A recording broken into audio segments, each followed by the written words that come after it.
Welcome to the Winged Wheel Podcast. Here to talk all things hockey are your hosts, Brad Crisco, Ryan Hanna, and Evan Lobsinger.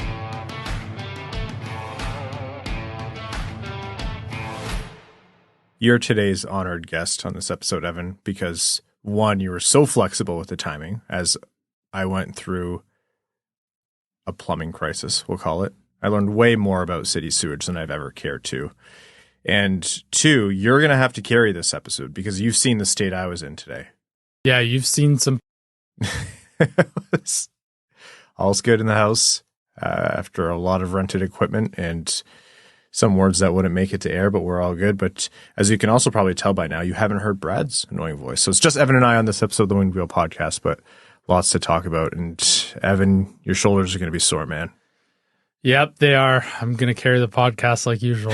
It's okay. The next time we're out, I'll buy some more Fireball for us for when we're both making birdies. Yeah, when you guys are making the birdies. Yeah, that's right. Yeah. Yep, for sure. I look forward to it. I still love the fact that one of my two birdie rounds was at your bachelor party on a course where I had no business doing it. Like one of the hardest public courses in Ontario. Yes. Because you've seen the lows of my game. And that was last year when it was like you're just trying to figure it out and get the ball off the ground. And yeah, that was wild. Stupid game. Anyhow, here to talk to you not about golf, but hockey, believe it or not. The Detroit Red Wings, the NHL, there's lots happening. The Stanley Cup Final is moving forward as a lot of people predicted, but we're here to talk to you about all that. The Detroit Red Wings, the NHL, prospects, and lots more. Welcome to the Winged Wheel Podcast, folks. I'm one of your hosts, Ryan Hanna. And I'm Evan. And no one is here to represent Brad Crisco, so we are going to be slandering him endlessly. On this episode of the Winged Wheel Podcast, we're going to be talking about first great news in the Red Wings broadcasting world as Ken and Mick and the Bally Sports Detroit crew are honored as they deserve to be. We're going to be talking about the Red Wings and potential free agent targets. We've been discussing this on and off over the past, couple months at least, but we'll get into some more names that have been cropping up. We will get into today's prospect profile, which is a name that not a lot of people are considering, but maybe one to keep in mind. And then NHL news, everything from the Stanley Cup Final to this new Amazon Prime series to the GM search in Carolina and anything else we can get to before overtime. Before all that, I want to let you know that the Winged Wheel Podcast is proudly supported by our Patreon supporters, almost entirely actually. Patreon.com/Winged Wheel Podcast. If you want to join the show, you get access to some really fantastic benefits. For example, our bonus overtime episodes, which record right after these main ones. We let loose, have fun. We'll stick bloopers from the main show in there. We tell stories. We answer hockey questions, non-hockey questions. It's a really good time. Also, you get access to our Patreon exclusive Discord, which is a fantastic community.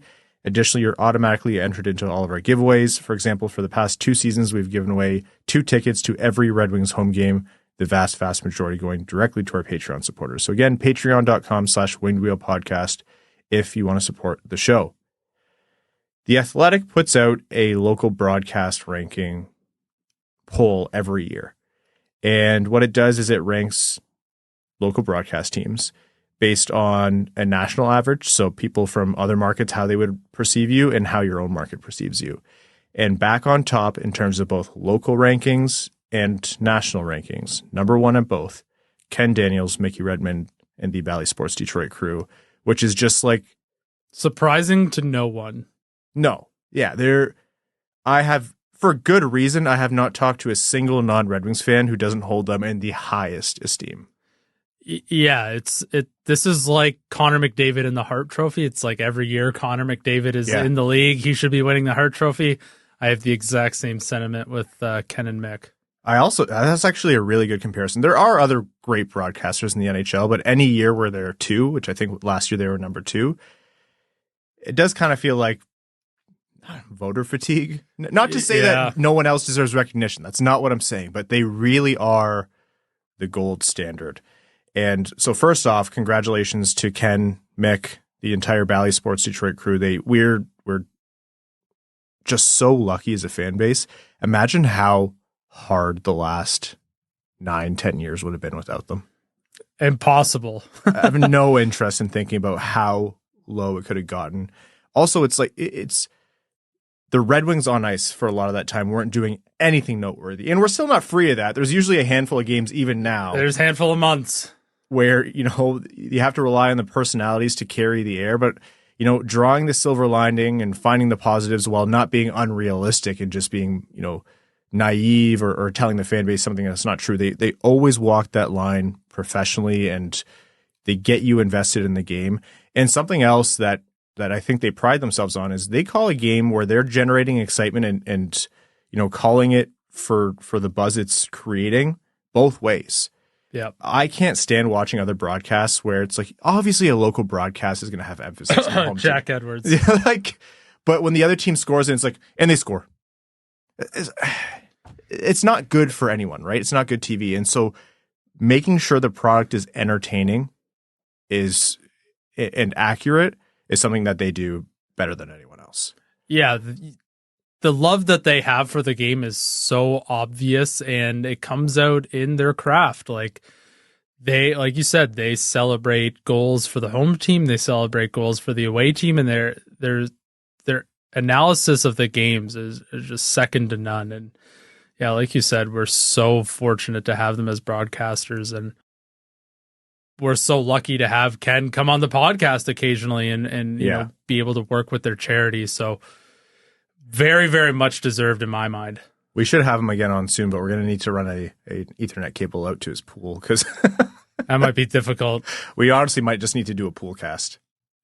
We won't tell Ken that we're coming to do that. We'll just show up. That's right.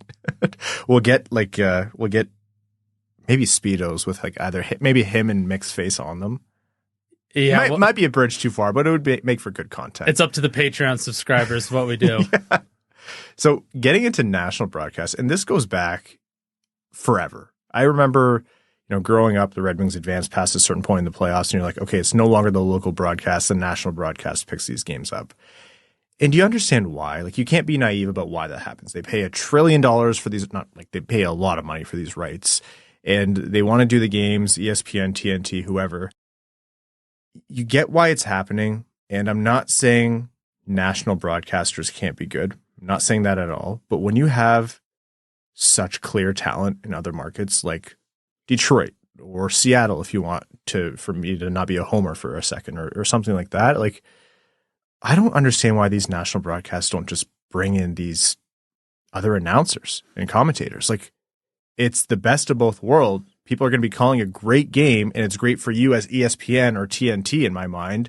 And it honestly just exposes more of the NHL to what the highest quality of calling a hockey game is. Imagine you're a new hockey fan and you're watching this. I'm not saying, the commentary is going to turn you on or off, but if you have Ken calling, game 7 of a Stanley Cup Final, that could create for historic moments.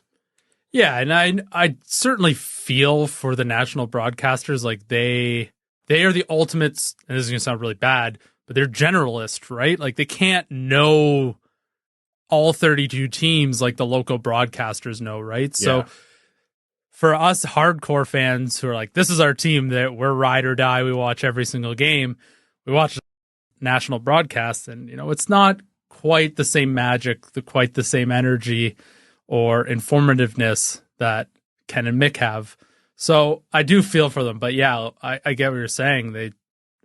Being able to pull them in for playoff games for a fan would be amazing. I'm sure there's awful contract negotiations and contract reasons why that's not feasible, but those things can always be worked around, right? So, I always say the best thing we can do is put the best product forward, and I think the broadcasters have a huge role in that. 100%. That's my soapbox. It's obviously an excuse to celebrate Ken and Mick in Bally Sports Detroit. We don't get a lot of wins in Detroit, so we'll take them where we can get them. But also because I really do wish that one day they'll figure out national broadcasts in a way that's going to be a better solution for everyone. Anyhow, the Red Wings. A lot of talk about free agency, as it's been every year for the past few years with Detroit. And, we on this show have what we believe the Red Wings targets should be in terms of the kind of player they should go for. I think pretty unanimously, we all agree that they should go for a high-end forward. There's differing opinions on what should happen at goaltending, whether it be through free agency or trade or what have you. But there are names floating around, and I wanted to talk about a couple now that we have. Anytime there's you don't want to say that there's not a lot of news, but anytime there's a lull, you kind of have to take advantage of that time before Yzerman or the rest of the league strikes, because you're kind of always in the eye of the hurricane. Anyhow, a player that Prashanth brought up on last episode that I want to talk about is Jonathan Marchessault. And he's really interesting because 33 years old, he'll be 34 at the end of this calendar year. And so you're automatically, like, somewhere Brad's ears just perked up and he lost one hair from his perfect head of hair. But Jonathan Marchessault is kind of an aberration in my mind. He is a quality player who provides not just consistent play in the regular season, but he is a dog in the playoffs. He won the Conn Smythe. You know the kind of game he plays. Even though he's small, he is an absolute workhorse and the kind of guy who can win you games in the most important times of the season. That's who the Red Wings are looking to add now. And if you take the tack of, okay, just make the playoffs so your Larkins, your Seiders, your Raymonds, and DeBrincats can have that playoff experience together, wouldn't it be great to have Jonathan Marchessault kind of lead that charge? I think every answer I have on anyone is always yes, but what's it going to cost? A good amount. Like, let's say, I think Prashant said 3 by 7 is the rough projection going around right now. So 3 years, $7 million per. You're going to have to let guys go. You're going to have to move money, but that's kind of the case for Detroit no matter what. So take a hypothetical 3 by 7. Is he then Patrick Kane insurance? Definitely. And I would go so far as to say, if you had to choose one or the other, I think Marchessault can do more for you. Well, yeah, perhaps. I mean, no offense to Jonathan Marchessault, but he doesn't have the name appeal quite like a Patrick Kane does. He's also not one of the greatest American-born players of all time. No. And you can leverage a Patrick Kane to continue to bring in UFAs and, leverage his name to create more revenue for the team, really at the bottom line. But that's not to say there isn't a spot for Jonathan Marchessault. Like you said, the guy, all he does is score goals. He's been extremely consistent over the past 4 years or however long he's been with Vegas. And he's a Conn Smythe winner. And those are the types of guys you want to bring into your organization to start building that culture of success. That's a guy who's been there, done that, just like Patrick Kane. So, yeah, I think it all comes down to contract length and dollars, but he would be a guy I'd be looking at for sure. Does 3 by 7 scare you? Not at all. Does Marchessault over Kane, even though that might not be your choice, would that, like, how wrong do you think that would be on a scale from, I can't believe you did this, to, no, you're actually right to do it? I think for me, since we know the fit with Patrick Kane exists and the fit is strong, that I would prefer to exhaust that option first. If they sign Marchessault, July 1st, either the conversations never truly materialized with Patrick Kane or his number was just outside the world of possibility for Steve Yzerman. So my preference is Patrick Kane. I think if you can't get that done, Jonathan Marchessault would step in, and Patrick Kane was basically a point a game player, so it's tough to say. Yeah. if Marchessault would just step in and fill in that role, but he'd be a very strong replacement. Different kinds of players, though. Absolutely. Like Kane, all the criticisms of Kane this year, I think they were varied in terms of intensity. And, people who said Kane was bad, that's just outright wrong. But the people who are like, Kane is useless defensively, that is absolutely correct. The best Kane ever is defensively is when he has the puck on his stick. And the good news is he can actually have strong defensive impacts because he does drive possession and offense to that degree. So it's, in terms of defensive plays or winning board battles or things like that, forget it. You know what you're getting with Patrick Kane at this point in his career. And I think even what we saw was probably more than what people, 100% I'd say almost everybody was more than what they expected given the nature of his previous injury and surgery. So I don't know how this devolved into a Patrick Kane conversation. No, but it's because they're linked, right? Like Detroit. It's one or the other for me. Why not both? Oh, sure. Because we're trying to give Brad an aneurysm. Well, I guess we'll start talking about the salary cap now, and I can win that argument. So, hey, you know what? It went up $300,000 more than we expected. Isn't that better than nothing? That's exactly what I thought. When they released that news, that's exactly what I thought, that Jonathan Marchessault can now be a Detroit Red Wing because of that. I'm glad we think the same way of it. So, to me, I think he is a great player, a great ad for Detroit. Obviously, at 3x7, that would be fantastic. All depends on what he's looking for in terms of contract length and dollars. I would imagine at 33, turning 34, probably wants to cash in one last time. I think 3x7 feels good to me. But for me, option number 1 is Patrick Kane. Option number 1B would be Jonathan Marchessault, if that's how things had to play out in my mind.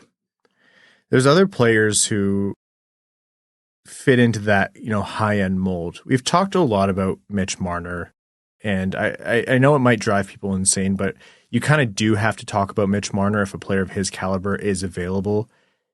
Not because I'm saying he'd come to Detroit and anything that ailed him in Toronto would not be the case in Detroit. No, you'd have the same issues that you'd have to sort out with the player's personal sensitivities. If you make the playoffs, how's he going to perform? How involved is his personal camp led by his father going to be, and how much drama is that going to cause? Is he going to fit into the team? That is all stuff that's hanging over him. But he's also still like a top, 20 at worst player in this league. Oh, yeah. He has the capacity to play Selke hockey in the regular season, mind you. 100-point player, one of the best offensive minds the league has. Like, you have to consider guys like that. And again, we said this before. Your favorite team's GM is asking about Marner. Unless they are already contending for the cup and they have no possible way they can do it, they're asking about Marner. Oh, 100%.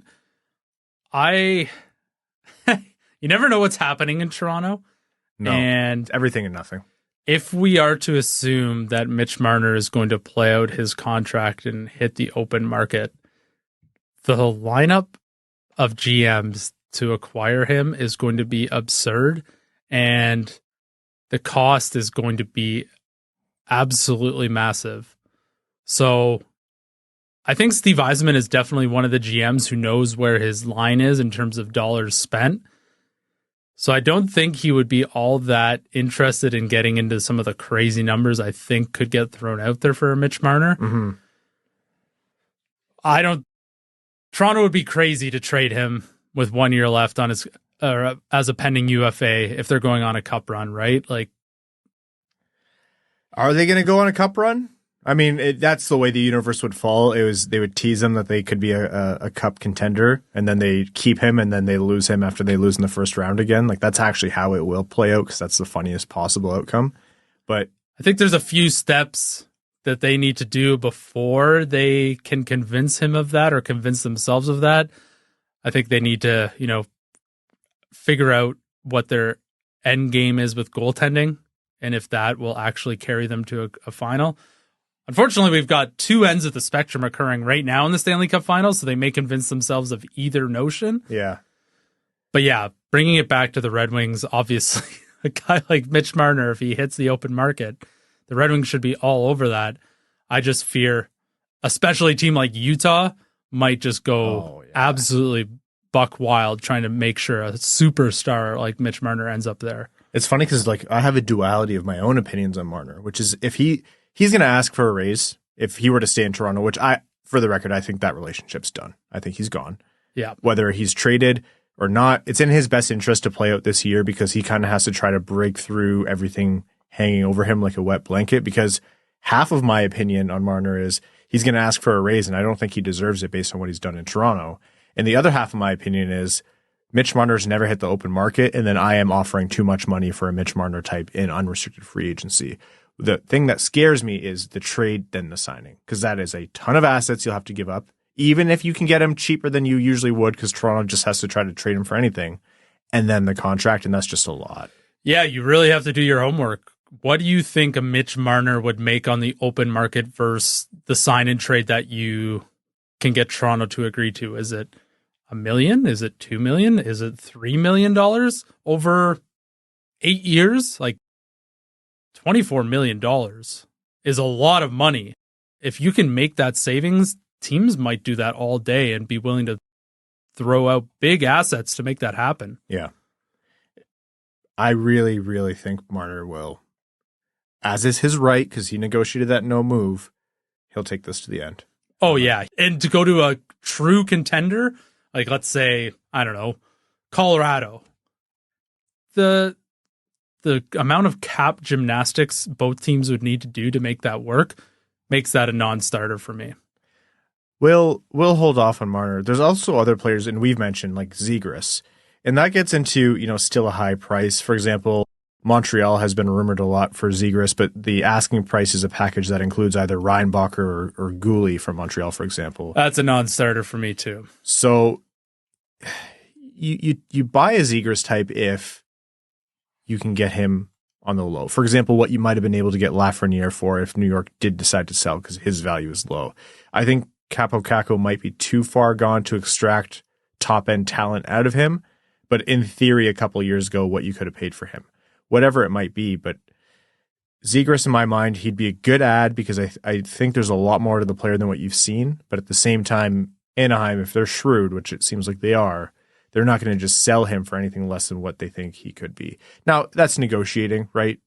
Their ask is going to be high, your offer is going to be low, but Zegras would be another guy where I would be actually willing to do that trade. It just, you can't trade for what you think he will be because that's you're giving up a ton.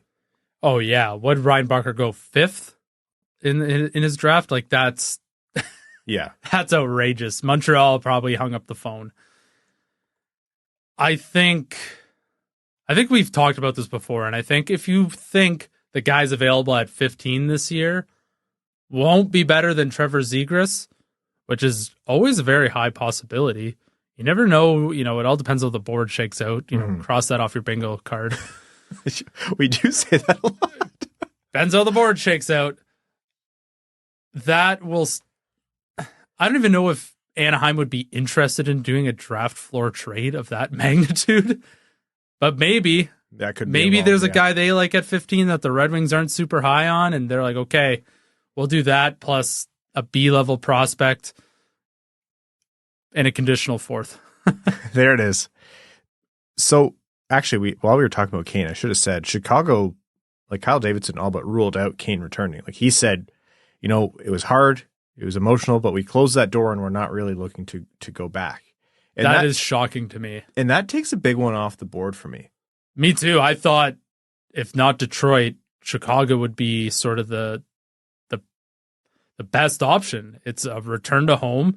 We've literally just watched Patrick Kane's impact on a Lucas Raymond.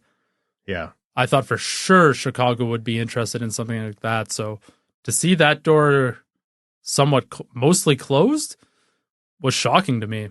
Now, New York obviously has decisions to make, but they're a big contender. Kane wanted to go to New York.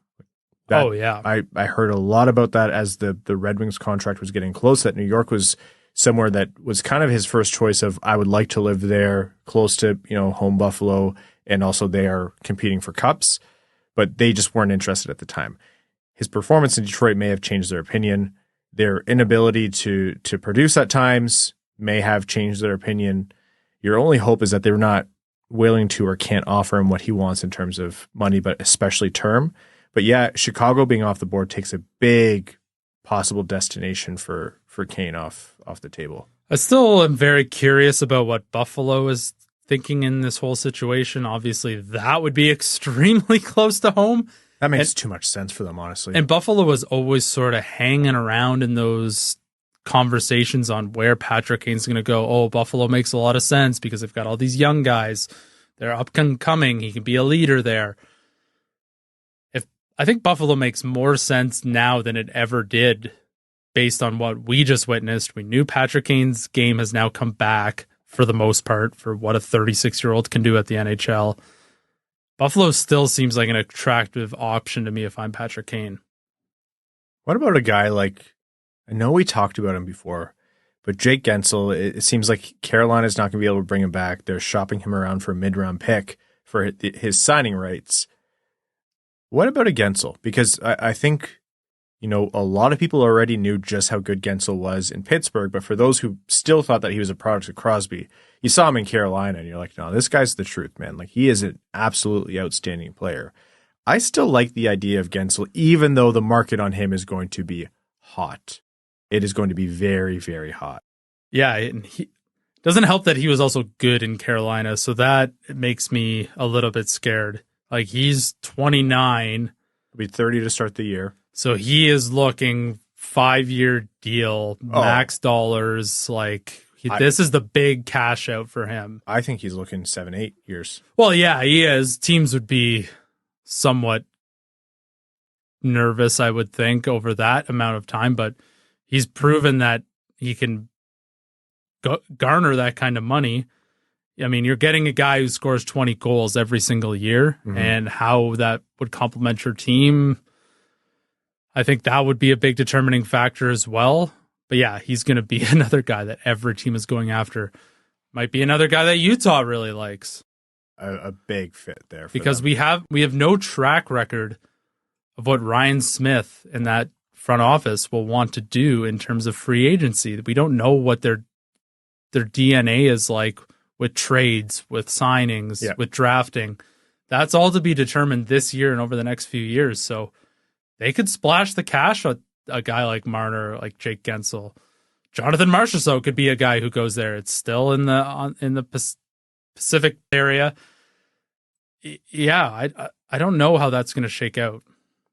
So, to that point, I really like where the NHL has gone in terms of expansion teams now. Like, I know Seattle didn't play it aggressive, but Vegas especially is aggressive. Seattle is trying to contend now. And there's now the additional context of Seattle's going to get an NBA team. Again, now that their new TV deal's done. So they're going to need to work to be competitive, to keep money, tickets, fans, because they're not the only act in town anymore.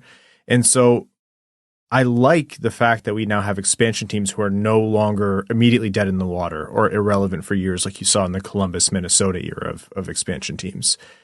This is good. Like, as much as it complicates things for other teams who are trying to take players in free agency, this is good that you now have active players who are going and getting it. It's exciting. It creates movement. It creates drama, and it kind of pulls players away from dead situations, so to speak. Well, the worst thing from a NHL revenue perspective is internal salary caps.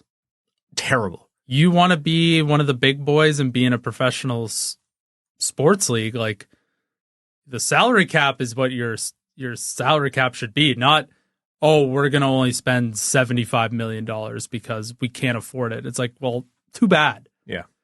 So where the NHL has gone in terms of ownership groups who are willing to spend to the cap, like, how many season ticket deposits did Utah get? Like 30,000 or something like that? They didn't struggle.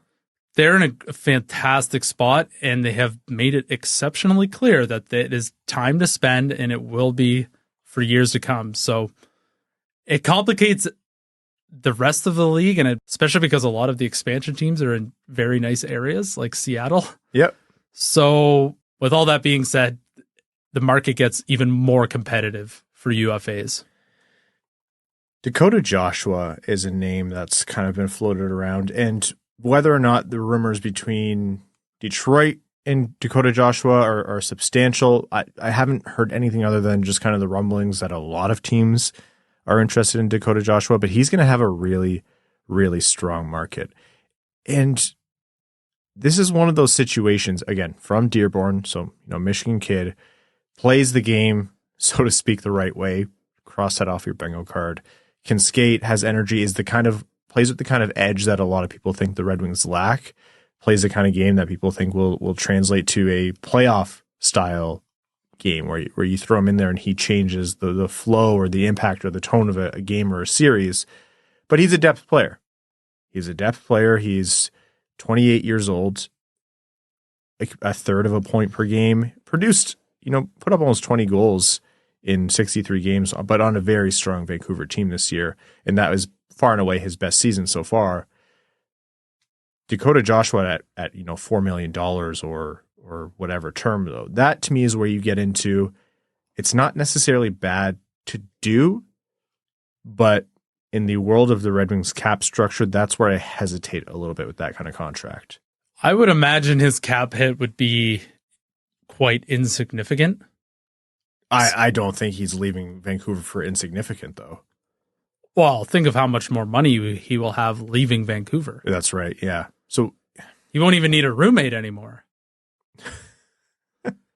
So, I don't know. We have conversations about guys like this where they're a bona fide bottom six player. Is there no one within the organization who can fill that need? Yeah. We got enough guys who can barely score 15 goals. Why don't we just keep plugging them into the lineup? The thing is, I think he can be more than that, or at least like he can do that to a level where it can actually impact you. And I'm not saying you can't add those guys until you're in the playoffs, because you'd hate to make the playoffs for the first time and you just get pushed around and shoved. And you're like, God, I wish I made the easy decision to add really effective depth players. I've come away from my previous thinking years ago that you have to do things in a specific order. I'm not so naive, and the NHL just doesn't work that way. You don't get the opportunity for elite players or the strongest depth players or goalies or whatever at the right time. I'm more now of the mind that you have to take players when you get them. But the Red Wings already have cap structure decisions to make. And to your point, Evan, they have guys who can plug in. They have guys now, like you look at a Christian Fischer, who's, I think, a very scaled down version in terms of impact, but still did well in his fourth line role. And you have Carter Mazur waiting in the wings. So yeah, for the money and the term, and you consider the cap issues you already have with the money locked up in players that you're already trying to move out, I just don't know that I don't want to say the Red Wings don't have the luxury to make this decision. If you sign a good player and you make your team better, that's always going to be the right decision. It's always going to be, at least to some degree, the right decision. But it isn't without a catch. And I think where I differ from Brad on this, and I'm putting words in his mouth, he's not even here, poor guy. But where Brad might say, definitely not, I say, no, you can. It's not so black and white. But Brad's also not wrong when he raises, you have too many of these already. You can have some, but you have to think about, what does the top end of your salary cap structure? Seider, Raymond, you already paid Larkin. You got to worry about the big dogs first. We just got done talking about guys who are going to generate a ton of money if Detroit can ever bring him in. Like, you can't even talk about Marchessault, let alone you're laughing if you're trying to talk about Marner. If all of your money's tied up in these middling contracts. And you look at one that's $3 million and you're like, oh, who cares? You look at one that's 2.9, who cares? Yeah, but they snowball. They all add up. They do all add up. And the cap is going up, yes, but the percentage of the cap will be lower, yes, but it does sneak up on you. You don't want to do death by 1,000 cuts. So it's funny because I do like Dakota Joshua, the player, but if this is going to be another, more term than you think for agreeable dollars contract, is that the end of the world in and of itself? Not necessarily, but the Red Wings will have to work hard to clear out a lot of the, not dead weight, redundant weight in their roster. Are we even talking about Dakota Joshua if he's not from Dearborn? You can say that for a lot of players, but I think Dakota Joshua actually fits. Like, what he plays the kind of game that the Red Wings like. It just, what were his counting stats in December and March? Those are the only two important months that I really care about right now. Because, yeah, you know what? January did go a bit better for them this year. December is the real big bugaboo. You're right. We need to find the best players over the past 2 seasons in the month of December. And that's who I'll have real conversations about. Those are the analytics. That's what we need to do. Well, we won't be able to do it soon. Thanks, Washington Capitals. Oh, man. They put out their statement, and I was like, you did nothing wrong, but I'm still annoyed by you. Yeah. Okay. So a lot of speculative talk, and for what it's worth, like I do think there is some credence to, the Red Wings being around Joshua and those types of players. I think, but you also have to remember, like, this time of year, GMs are asking about everyone. They want to have an idea of what might be there July 1st. They would certainly never tamper. Never. No, never. But, maybe you have a conversation with an agent or the get out at Muskoka Bay for a quick little round with someone who might be closely related to the player in question. So many deals happen up in the Muskokas. They just do the little nod on their boat as they cross each other, and it's done. Yeah. More on that to come. Obviously, the big grain of salt we talk about every episode. What Seider gets, what Raymond gets, is going to dictate what everyone else can get or who the Red Wings can acquire via free agency, trade, what have you. And also Patrick Kane. What are you going to do? Because if he wants to come back, I'm sure the Red Wings will want to make space for him. We're going to move on and talk about the world of prospects. But first, we're going to take a quick break to let you know that this episode of the Winged Wheel podcast is proudly brought to you by Labatt Blue Light. Created in 1983, this premium light Canadian Pilsner is a delicately balanced beer brewed with Cascade hops and a blend of malt. It's fresh, crisp, and brewed to the highest quality standards. There's a little bit of Canadian kindness in every sip of Labatt Blue Light. How did it get in there? They're Canadian. That's how. You can spread the love yourself by sharing a Labatt. And when you do share a Labatt, you're not just sharing a beer. You're sharing an experience that'll pair with anything from hockey to a hoedown. So next time you're watching a hockey with your buds, be sure to share a Labatt, because while you might not all root for the same team, although we on this podcast do hope you're rooting for the Red Wings, you can all enjoy a Labatt Blue Light. We honestly love going to games in Detroit and seeing Labatt being the beer that fans clamor for all over the arena. It's a reliable beer and great to have in your hand when celebrating a goal. So head to the link in the description of this episode or the one you see on your screen to find Labatt in stores near you today. You must be 21 or older, and as always, enjoy responsibly. Okay, welcome back. Prospects. Last episode, we talked about Caden Lindstrom from Medicine Hat, and Evan, you raised a really good point pre-show that now is probably a good time to talk about Andrew Basha, his teammate in Medicine Hat, and before Lindstrom's injuries, his line mate for a lot of the time, produced quite a bit in Medicine Hat, and kind of all over the board in terms of rankings. He might be more of a mid to late first round guy, but maybe teams see more in him. But who's Andrew Basha as a player, and is he a realistic target for Detroit at 15, or would he be a trade back guy? I would. Are we really going to start out with depends how the board shakes out? I just want people to get their bingo. Yeah, well, that's a free space, I think, this episode. Andrew Basha is really interesting to me and I think he might be one of the more divisive guys based on how the consolidated rankings have shaken out so far. You know, he's third year in the WHL because he's a late birthday. So, you know, that's probably a red flag to a lot of people already. He plays with Gavin McKenna and Caden Lindstrom. Probably another big question there. You know, he's 6 feet tall, 185 pounds. He was primarily a checking forward at the CHL level until this year when his offensive game has really taken off, and he was about almost 1.5 points per game this year. He's one of those high motor guys who's tough to play against. He's not the big behemoth like Michael Rasmussen, but he gets in there. He's a bit of a water bug. So his game is on the right path coming into the draft. I think he's a super interesting prospect.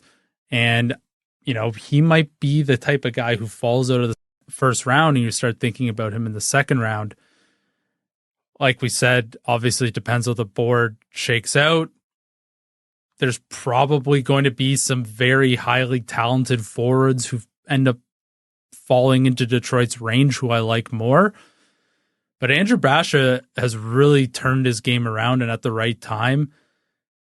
I think at worst, he's one of those like energy bottom six guys who can chip in offensively, which I can already hear everyone yelling at me that we have already drafted guys who've got a high floor who could end up in the bottom six anyway. Why would we take this guy on? His offense is there, and he's a dual threat in terms of goal scoring and playmaking. He could be an interesting prospect. For me, he's maybe a little too rich for 15, but he would certainly be an interesting prospect if he fell into the second round. Yeah, I agree. I haven't seen enough consistency from his offensive output to say he's absolutely the kind of top 15 pick where Detroit is looking generally for a guy who's going to be able to produce offensively. I think that's their dream scenario. The board might not shake out that way, and they might have to take a guy who doesn't have that game-breaking potential, but still, it's not to say they won't draft, you know, an offensively talented player. Mm-hmm. But yeah, he has a lot of the tools. You look at the way he plays a game. I think Waterbug is right. I think the way he uses his skating and his energy and those kind of short bursts. I talked last episode about your skating in that small box within like a quarter of a zone is just as important, if not more important, than your top speed.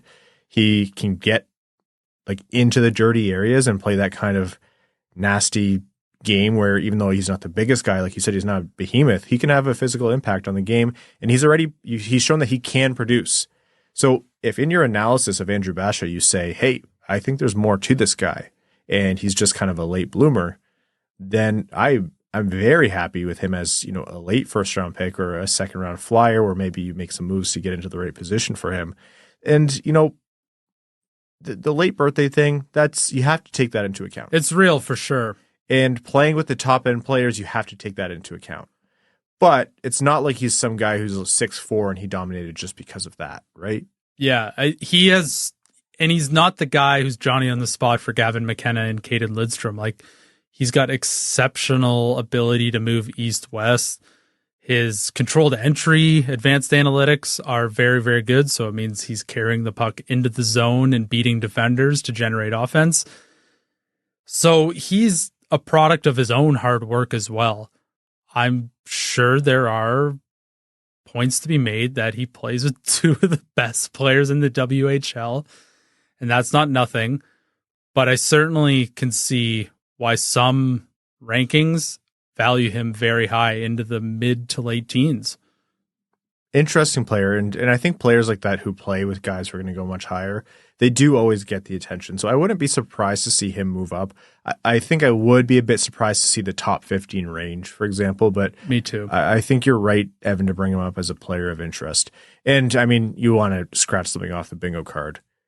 Yzerman style game. Oh, big time. Yeah, he's one of those sandpaper guys. He's not big, but he loves to get into the fun stuff. So if he's sitting there in the second round, that is absolutely someone I'm targeting.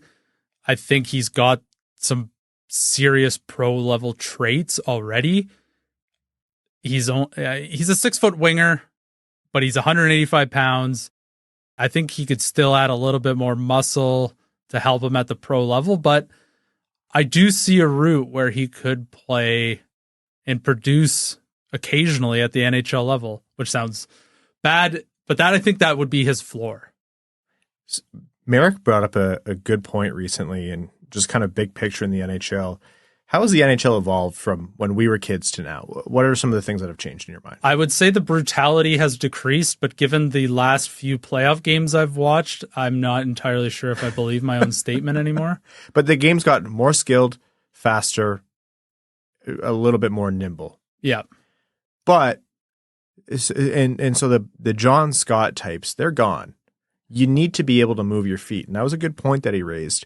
But that kind of concept has almost matured now, right? Like even most of your depth players, very rarely do you find a depth guy or a guy who's not necessarily letting it up, who just can't move at all. Everyone can skate sufficiently for the most part. Yeah. So now that everyone's kind of up to that level, the pendulum or the focus is now back to how can you affect the game in a way that's unique. And that's why I think you've seen the rise of the Tkachuk types, where maybe it wasn't so common to want your best players to be nasty like the Tkachuks or Marchand, or maybe you're not talking so much about what Bennett is doing in a given game, for example, or Trouba.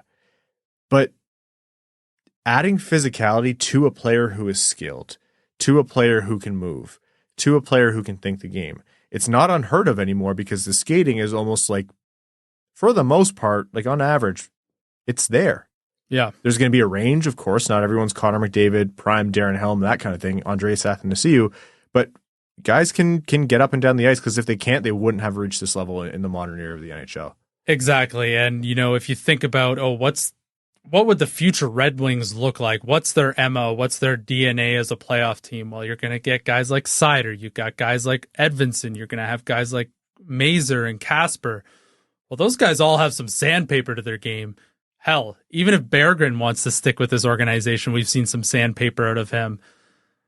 Andrew Basha absolutely has that DNA in there. So I can totally see a world where he is of the Red Wing makeup. But like I said, I don't think at 15 he's the guy, but I certainly would like him as a pick for the Red Wings. Andrew Basha, We'll see how the board falls with him. Interesting player. Good pull, Evan. The NHL, Florida, 2 games up on Edmonton. They had heavily delayed getting into Edmonton because of weather, but they did make it. So they play again game 3 on Thursday, but Florida up 2-0.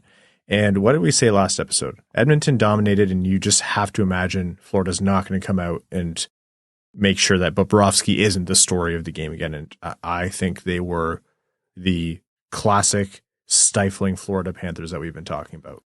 And Edmonton scored on their first shot of the game. Wasn't it 5-hole too? It was 5. I think we jinxed Bobrovsky. I think we have to stop talking about players and what they can and can't do, and if they're a good defender like Heiskanen, or if they don't get scored on 5-hole like Bob. How can we reverse jinx everyone on the Red Wings? We have this power, and we never once used it for the draft. We've never used it for good, that's for sure. Yeah. But yeah, now I'm scared if I'm Edmonton, because game 1, they came out, they dominated, they just got outplayed by the hockey gods. Game 2, we basically saw Florida do the Florida thing. They literally and figuratively put the Edmonton Oilers in the sleeper hold. Oh yeah, that was funny. There was a tap out. Dude, that's a tough scene, man. Oh yeah, that's not good. You shouldn't be tapping out. You gotta hip toss that guy. I would honestly rather just drop my whole body weight. Like, pretend you're dead. Yeah. Like fainting goat syndrome. Look, if I was an Edmonton Oilers fan, I would be angry about it. I'd be like, oh, he's choking a guy. It's dangerous. He could be unconscious. For sure. I wouldn't be above that. But as a neutral fan watching this, you're like, hell yeah. That's kind of funny. Make him bleed. Yeah. That game, and you know what? Again, as a neutral fan, I think I love the fact that the NHL didn't suspend Draisaitl. Did he deserve it? That was a high targeted hit on Barkov. It was dirty. Barkov looks like he's going to play. Florida Panthers fans have every right to be angry, but this series is going to get nasty now. It's almost better. If you're a fan of the Florida Panthers, it's almost better that Leon Draisaitl's in the lineup, because he is enemy number 1 now, and there's going to be nowhere for him to hide. They're driven now. Yeah, emotions were exceptionally high to start this series, but after game 2, it's absolutely at a boiling point now. This might be one of my favorite Cup finals I've watched in a few years. Obviously, I have the worst recall of all time, at least out of the 3 of us. Brad's like, oh, you're forgetting 1928? Are you stupid? Yeah, what an idiot. He's like, that's not even the best playoff game this year. It's like, I don't know, Brad. Man. I can't remember anything. But this series has been electric. There's so many storylines going on. Connor McDavid, I went back and looked at the Connor McDavid Band-Aid on his beard. That's a tough look, too. Just bleed through the beard, man. Just bleed through the beard, man. That Band-Aid's doing nothing. What do you think about the 5-minute major on the knee that they called? I'm kind of iffy on it. I didn't hate it. I think Florida really sealed the game actually on the Draisaitl hit. Yes. I don't know. It's always very easy to be critical of the refs once again, and in the playoffs even more so. It takes some big stones to call that kind of penalty in the Stanley Cup Final. They got to review it. They clearly thought it should be upheld. Sucks to be an Edmonton Oilers fan, I guess. You know what I want more than anything? An Evan Rodriguez Conn Smythe. He has been absolutely incredible to start this finals. Which is crazy because I think Bobrovsky has let in half of a goal. Yeah, it wasn't a pretty one, but who cares? Who cares? Yeah, he's been basically perfect at this point. Edmonton's rough, and if you look at what some of the statistics are for teams that are up 2-0 in the Stanley Cup Finals, it's like they win 85% or 74% of the time. Like, it was just... You're making me sad, man. It's tough to look at as an Edmonton Oilers fan, but not every other team has a Connor McDavid and a Leon Draisaitl. So if there's anybody who could potentially will the Edmonton Oilers back into the series, it would be one or both of those guys. But man, is it hard to bet against Florida right now. They're doing the they've started to do the exact same thing that they have done to every single team they have played so far this playoffs. Doesn't matter if you have the two best players in the world or you're the New York Rangers. Yeah.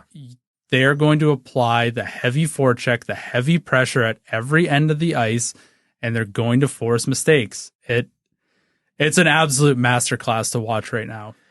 Connor McDavid said something, which is essentially they need to overcome Florida's PK, and they need to basically run their power play more off their intuition. Just go out there, and Brad talked about their power play. A lot of times they do this. When you have two of the best players on the planet, probably the two best players on the planet, you can do a lot of this where you just go out there and you just be skilled. You be the best players on the planet. You run your power play based off of movement and intuition and reading that play in that time. And you don't throw systems out the window, but it's kind of like playing chess against someone who doesn't know how to play chess. Like, you just be a complete wild card. But instead of being a complete amateur, you're like Kasparov or something. So I like that. Like, you remember the modern, the longest yard, the schoolyard bullshit? That's what it reminded me of. Like, I think that's what they should be doing. And I think that's, first of all, that's fun. And secondly, like, that's what Edmonton has to do. You talked about it. Florida is built. They are a machine that was built in the labs for the playoffs. And they are doing it better than any other playoff built team I've ever seen in a long time, I should say. And to overcome that, you kind of have to throw wild cards in. That might be throwing dirty hits, whether you like to hear it or not. It might be, going in and throwing your systems out the window. It might be massive line shakeups, whatever it is, but they have to do something. And one other thing, I'm going to stick to my guns on this one. They're going to live and die by Skinner. And if Florida's going to be so stifling where they're going to hold them to 0 or 1 goal, Skinner needs to find at least a game in there where he's going to do the same, which is a tough ask. That's a huge ask. Yeah. If I was a betting man, I would say, do not touch that bet, Evan. I don't see a world where Edmonton has the capability. If Connor McDavid was a Selke winner, maybe I would be able to sell myself on it, but I just don't see a world where Edmonton can hang in a 2-1 game, which means tomorrow night will be a 2-1 game and Edmonton will win and be back in the series and I'll look like an idiot. But this is just the classic Florida MO. They felt out Edmonton in the first game and they got the win, even though they were the second best team in that game. And now they're kind of just doing their thing and they're playing full team, high pressure in every zone. And Edmonton just doesn't have an answer for it right now. We'll see how game 3 goes. For the sake of entertainment, I do hope. The more games, the better. Yeah. Speaking of entertainment, finally, the NHL is jumping on the, success that, for example, Formula One had with Drive to Survive, or now the PGA Tour has had with Full Swing. And they are doing their own docuseries, and it's through Amazon Prime, where they're going to, first of all, during these Cup Finals, they're embedded with McDavid and Tkachuk and their families, like on and off the ice. But they're going to have a behind-the-scenes docuseries with the players included will be McDavid, Tkachuk, Trouba, Draisaitl, Pasternak, Swayman, Quinn Hughes, Jack Eichel, Nylander, Forsberg, Landeskog, and who knows what others. But that's like the behind-the-scenes stuff. If you remember HBO 24/7 Road to the Winter Classic, the one that was done by HBO, that was, in my mind, and listeners who have been listening for years are going to roll their eyes because we constantly talk about this. That was the best behind-the-scenes content we ever got for hockey. And good for them for doing anything to this mark. Yeah, the Leafs did it was an awful name. I think it was All or Nothing. Something like that, yeah. They always Spoiler, it was names. nothing. And they did that through Amazon, and I watched it, and it was amazing. I'll fully admit that I love dunking on the Leafs. It brings me endless joy.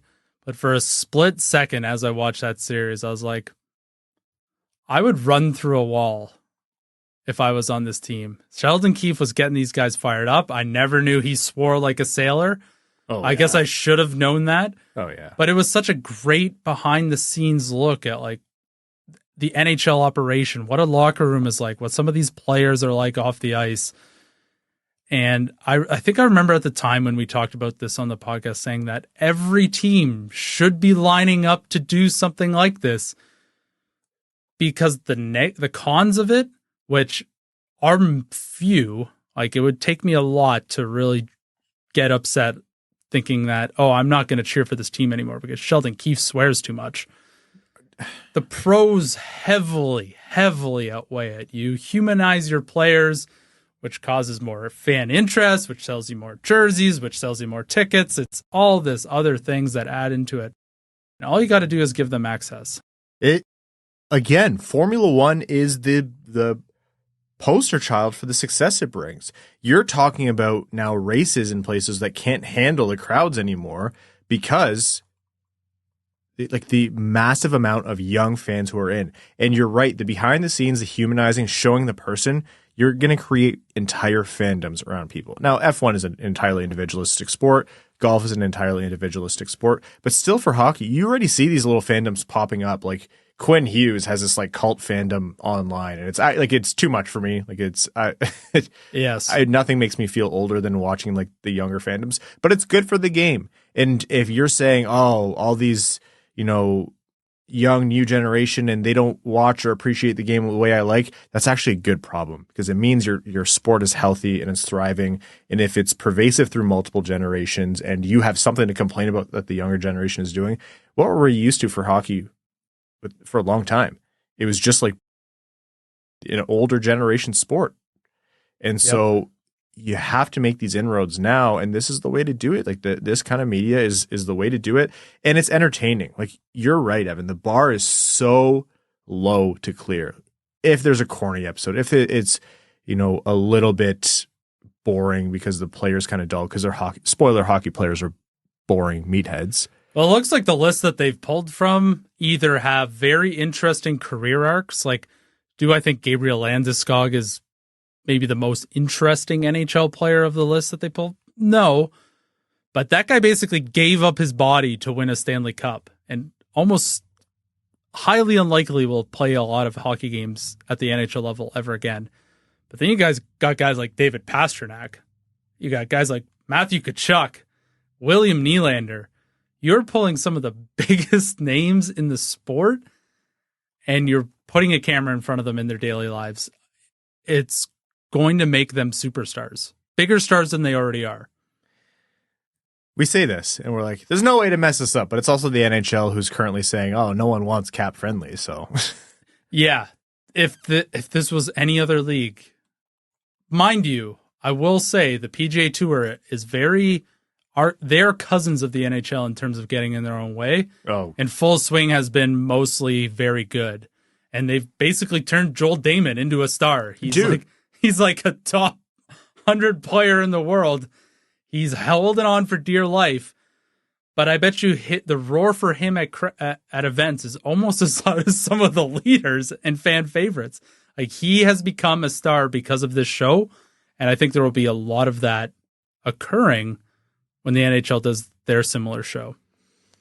On the flip side of things that the NHL does well versus poorly, again, an expansion on the cap-friendly situation. I had someone reach out to me saying they were a bit confused by what, shutting down cap-friendly meant for other teams. And I think something I didn't do a good enough job clarifying is cap-friendly actually provided a lot of data feeds and APIs into some teams' internal systems. So they didn't have their own proprietary, software or tool or resources. They use a lot of what cap-friendly would feed into them. They'd pay a licensing fee, and that's how that kind of software exchange works for people who don't know that general world. But now that tap is turned off, a lot of teams will be scrambling because they don't have their own robust system built out. So it's not bad. It's not the worst case scenario because it's going to go through the beginning of free agency, but it's pretty bad because it's going to stop at the beginning of free agency. So that's why a lot of teams are going to need these solutions built out. And frankly, you're late to the game if you don't already have this kind of stuff built internally. You're just being a dinosaur. If you do your SWOT analysis, this should actually be on one of your weaknesses and an opportunity. What percentage of NHL execs would hear the phrase SWOT analysis and think of SWAT, special unit police? Very, very high. Do you ever watch that movie back in the day, SWAT? I don't It's like think so. Campy as hell. Like, I'm pretty sure it would not hold up, but I remember watching it a lot as a kid, and I loved it because it's just a dumb action movie. I think for me on this whole thing, it's, first of all, the NHL should have bought CapFriendly years ago. As we said. But they apparently don't get along with them. They have what's been described as an icy relationship. How stupid, man. The kings of looking gift horses in the mouth. The kings of stepping on rakes and hitting yourself in the face. The kings at looking at low-hanging fruit and being like, damn, I can't reach that. Like, just take an easy win, man. Yeah. Think of the ad revenue they could generate themselves through it. You know, they might think that fans don't like to look at it, but clearly, given the social outrage of this, they didn't have the right pulse on it. Yeah, it's a big loss, not only for the fans, but I think, you know, the teams that use this tool are now really screwed because they've got nothing. So for me, the NHL should have bought this years ago, monetized it in some form, and made it just part of their suite of tools and experiences they offer to fans. Okay. Lots more NHL news, but why don't we jump into overtime to wrap up this episode of the Winged Wheel Podcast. Overtime, again, is brought to you by our Patreon supporters, patreon.com/Winged Wheel Podcast, if you want to support the show. Again, the bonus episodes, the Discord access, the giveaways you're automatically entered into, all of that and lots more. You allow us to continue to produce this show through the offseason, making it bigger and better, which we can't do without our Patreon supporters. You also allow us to produce expanded content like Expected by Whom, hosted by Prashanth Iyer and Sean Shapiro. Fantastic show. They have a great guest coming up this week, so stay tuned for that and give them a follow. You allow us to support the Jamie Daniels Foundation through events like Winged Wheel Podcast Nights in partnership with the Detroit Red Wings and the Grand Rapids Griffins. All of that and lots more. So again, to join the Dub Club, patreon.com/Winged Wheel Podcast. Fresh Squeezed Seider says, discussion topic or question, is trading back in round one a valid option for the Wings, and what would the scenarios be for you to agree with them doing it? I think it's agreeable, and for the simple fact that there just might not be a guy who you're in love with at that spot, and if someone's offering you a premium, whether it be another prospect or a player or another pick, then you have to consider it. This is the one draft, now that we've done a lot of the prospect profiles, that I think there will be quite a few guys there that I like, which means absolutely nothing, because it's all dependent on what the Red Wings like and what their quote-unquote board looks like. Mm-hmm. So for me, this isn't the draft to move back. Unless you think for sure your number one guy you can get there is going to be at the spot you move back to. I think this is the draft where the Red Wings just got to take their guy at the pick that they have. It would have to be quite the move up package for me to be interested. You know what's funny is I think the last couple drafts, it's been one of you or I who've actually made the prediction of who it's going to be. That they would trade back with? No, what the pick would actually be. Because you called Edvinsson. I think I actually called Danielson, Santine Pellikka both. But definitely Danielson. And so when you said who you like doesn't mean anything, I actually think between the three of us. Maybe it does. Yeah, you and I, and then we just leave Brad in despair. So the next question here is related. Irish wristwatch switch swath says, in a scenario where the Wings trade down a few spots in the draft, who would be the preferred pick between the two green plus wood players, either Greentree or Boisvert, which is funny. I really like Greentree as a player. I think there's other players at 15 who might edge him out, but I do like Greentree as a player. Yeah, me too. I really like his game. Obviously, he played close to the Red Wings and Windsor, so they would have extreme familiarity with him. I would imagine, in my books, I like him a little bit more. Not That Kind of Hockey says, at which point does the amount of games missed due to injury factor into contract negotiations, if it does at all? As always, thanks for the great work, boys. It definitely factors in, and I'll say if it's any kind of major injury on a 1-year thing, like if you broke your leg or, some kind of hip resurfacing surgery. Right. That's going to factor in, but if you're year over year a 50 to 60 game player, like that will be a part of it, whether players like it or not. Yeah. Your best Best resource is availability. What's the saying? Your best ability is availability. Ah, yeah, that's it. I was right there. You're so close. Yep. And something that people don't think about, and it's not really relevant to fans, but it's relevant to contract negotiations, is these contracts, like the big ones, are insured. A lot of them are insured. Yeah. And if you're a player who constantly plays 41 games a year, the insurance premiums on that player's contract are going to be high, and not every team is going to want to pay those. Yep.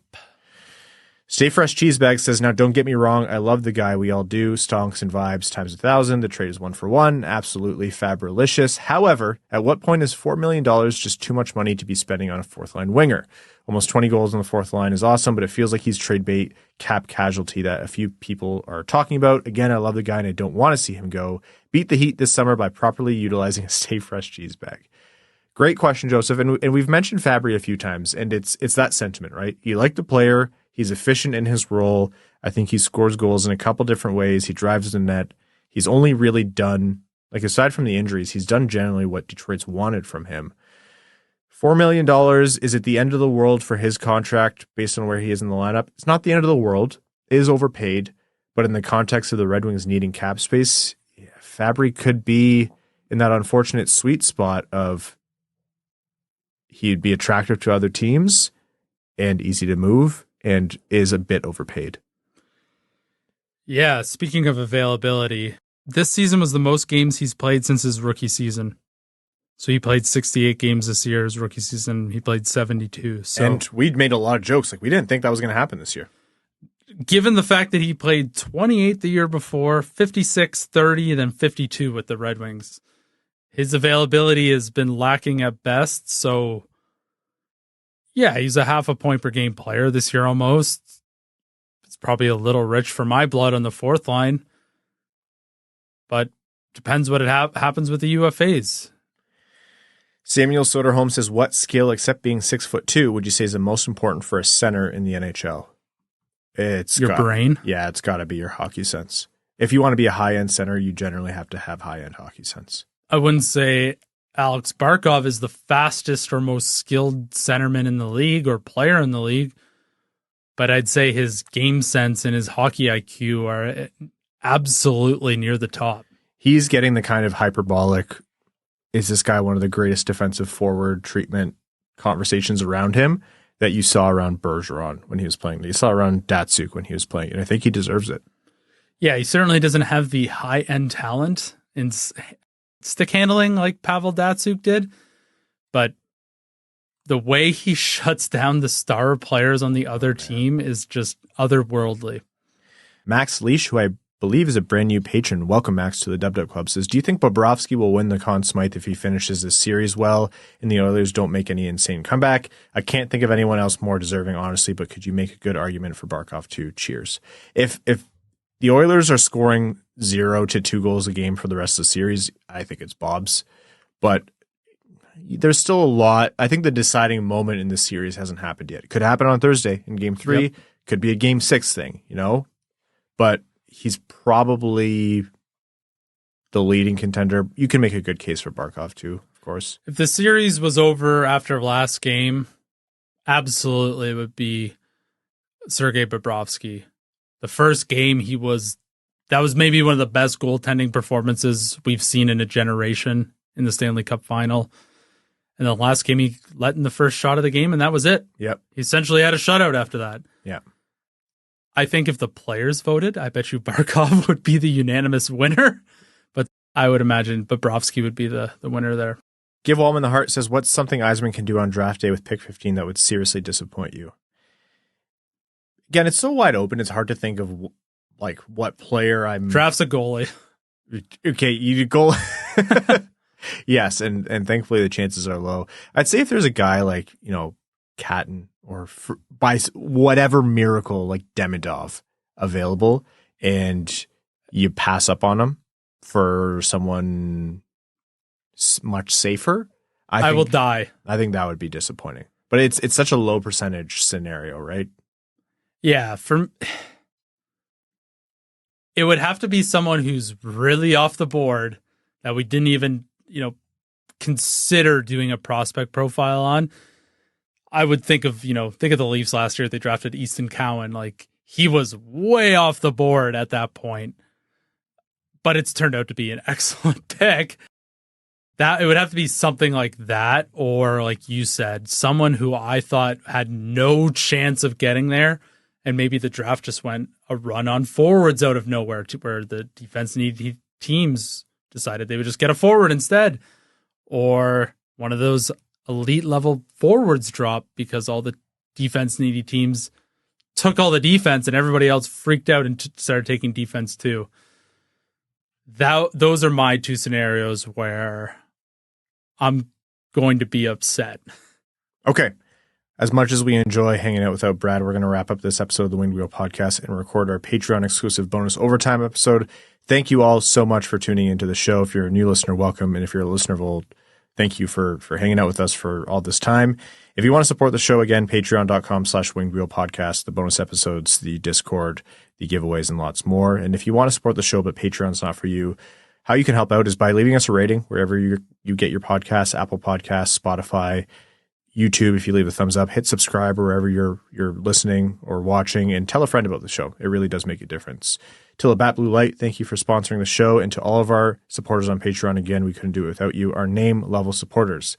Arjun Shankar, Yves Bartels on behalf of the Sarah Grand Foundation, Aikfer, Samuel Soderholm, Icon, Victor Zetterberg, Ryan, Brad, I'm Swallowing, Hannah, Glenn Brabham, Croner's Left Knee, Ashley Van Conant, Sea Lion, Keenan O'Donohue, Brad is Wrong and Plays Like Sprong, Matthew M. Rice, Admiral Matt S., The Cheesebag Navy, Avery Sloppy Seconds, Carl Brutin and Analuski, Carl Provy, Citizen High Five, Clip Clop Nene, Connor Scovey, Craig Kibble, Denny's Gamer Girl, Derek Enstam, Seider, Dickens, formerly Marlon Winchester, DJ Denton, everyone looking at their phone right now is a dork, God Creatives, Gift Blood Fight Probert, Goose Looney's Drinking Club, Hockeytown Love, Hockeytown Matt, Sam Al-Qassem, Jay Gollum, Jacob Turner, Jeff Pridemore, Joel Miranda, Jonathan Miller, Kalen Wood, Marcus, Marty, Matt Keeler, Matt McKay, Michael Edlund, R.A., Raul Pudd. I believe Marty is a brand new name level supporter. Welcome, Marty, to the Dub Club. S. Klein, Scott Martin, Skeletor, Scree and Lube, Stoli 70 Wingnut, That's What I Appreciates About You, Utah Storm and Mormons, Wellman's Elite Dancing D, Yzerman Stan, General Andy Bohanna, The Cheesebag Army, Sam Bankson, A.A. Ron, A.B., Adam Rose, All Motor No Hands, Axel Sandy Pelica, Bellingham Acid Balls, Chi-Town Wings Fan, Chimkim Nuggets, Chuck Buff Chest, The Tarpless Goon, Commander Ben Barron, The Cheesebag Space Force, Connor Layton and Corey Prida, Darren Fick, Datsuk's Dirty Deke, Eric Nance, Evans Fourth Putt, Frank Stanley, Gene Sullivan, Griffey Boy, James Pridemore, Jeremiah Dobo, J.M. Rhapsody, Joey Jojo Shabadoo, John Evans Derogatory, John Ingalls, Josh Yelton, Kevin McCracken, Quaz, Les Grossman's Ungodly Firestorm, Linda Hull, Michigan Boy and Avs Country, Ophelia, Salt Lake Sugar Girlie, Steven, The Hodag, The Hat 123, Tom, Iserplan Respecter, Throw the Road Puss, We Be Big Chungus, Spendin' Cheese, We Be Big Chungus on BLAPs, We Be Big Chungus down in NYC. I missed that song. Wings fan in St. Louis, Scott, and your second favorite patron. Thank you all so very much. We'll be back with you Sunday. Thanks for tuning in to the Winged Wheel Podcast. Be sure to check out wingedwheelpodcast.com, where you can subscribe to the show on iTunes, Spotify, or wherever you get your podcasts. You'll also find links to other ways to support the show, such as Patreon, official podcast apparel, and more. And don't forget to follow the show on Twitter at Winged Wheel Pod. And of course, the hosts at Brad Crisco, at Ryan Hanna WWP, and at Hockeytown Evan.